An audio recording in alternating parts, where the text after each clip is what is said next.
What's up, people? I just finished today The Silver Chair from the Chronicles of Narnia. I'm going to show you the box again. So this is, per the box, book 6 of 7, but not really written in that order. So it's disputed, like I said in the other videos. I just want to show you the box minus the current book I just finished and the last one that I'm going to be doing next, called The Last Battle. But this is the review of The Silver Chair. So after The Dawn Treader, which was my favorite by far, this one was a weird book, and I have a hard time deciding if I liked it or didn't like it. It was kind of okay, and I liked part of it, and I didn't like part of it. So it was super disjointed, and at one point he mentioned somebody having psychosis or something, and I thought maybe he did, because he was a World War I veteran, and I didn't remember to look it up, but I'm curious if C.S. Lewis battled mental illness at all. But this book is all over the place. There's just kind of meanders everywhere it could want to go. But there were kind of neat parts about it, and parts that I was like, oh man, this is a mess. And I'm not the only one that thought that, because I just type it into Google, The Silver Chair is a mess, and other people think that as well. So the parts I liked about it, not so much the cover part of the book, where another head came off. I'll just tell you that. There's a lot of heads coming off in this series, especially the earlier books in the series per this order. But then there's another head that comes off in this book, and yeah, you might dig that or not. I don't know. But the part that I liked the most, well, it starts off with somebody falling off a cliff into this other region, which is kind of intriguing. And then it meandered for a long time. So the first part of the book, I didn't like it as much.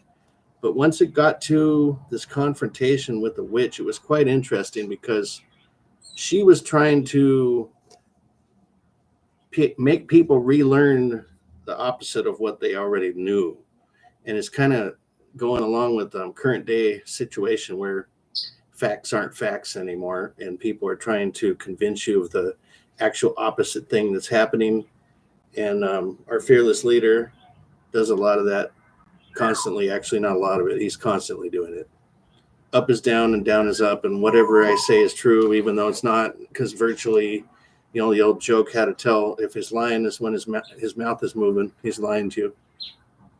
But anyway, I knew that well before we got stuck with him the first time and the second time, and I get tired of thinking about him and talking about him. But he's like a all-encompassing swarm of doom that just surrounds everything. Anyway, that's a lot of the feeling that goes on with the witch in this book. It was quite compelling. And then later on, they had this episode where they were like in this tunnel and going through this tunnel, and the girl gets through the tunnel and then kind of sucked in by something else. And that was pretty interesting. The ending had a kind of weird end to it that I guess a lot of people aren't real satisfied with, but it had parts that were good, parts that were tedious. I wouldn't call them boring, just all over the place, kind of not thought out. And it's strange, because you go from the Dawn Treader, which was just a pretty well planned out adventure, going from one thing to the next, I felt like, and then this one's just all over. From one book to the next, it's almost like he's getting tips from other people or something, where his style changes, and it almost makes you wonder, it's like, did he write all these, or does somebody else participate too? It's kind of like when I read all the Shakespeare stories, there's a lot of debate on whether Shakespeare was one person or if it was stories from multiple people, because you'd read one and you'd go, this doesn't sound like the other writing at all. And I don't know if that makes a person very talented or not talented at all, if they don't have a kind of their own feel, or whatever you want to call it. I don't know what you'd call that, but in music, generally a group has their own sound where they're instantly recognizable. And I don't know if that's a thing in literature or not. I've read a lot of books, have never looked that idea up. Do well-renowned authors have a feel where you can always tell who they are?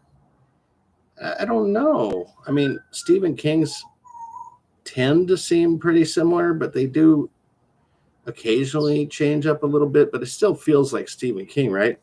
This book didn't feel like the other ones. It's kind of weird.